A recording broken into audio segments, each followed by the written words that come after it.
Assalomu alaykum aziz yurtdoshlar, kanalimizga xush kelibsiz deb yangi video roligini boshladik.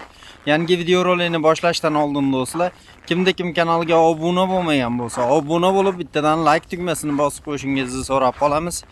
Bu videoni do'stlar Rossiyada yurgan aka-ukalaringiga, tanish bilish og'ayningiga srochni jo'natib qo'ying. Chunki hozirda oldin resterlarga tushsa bank kartalarini qulplab qo'yayotgandi.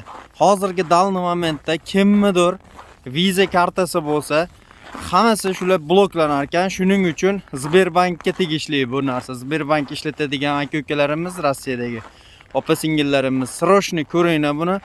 Agar kartangiz Visa karta bo'ladigan bo'lsa, srochni ichidagi pullaringizni sinimat qilib olinglar. Endi borib bankdan Mir karta olib, Mir karta ishlatishimizga majbur ekanmiz. Shaxsan mendagi Visa karta edi. Shu xabarni o'qib oldim. Videoni oxirida sizlarga ham qo'yib ketaman, ko'rib o'qib olishingiz mumkin. Yangi qonun chiqibdi.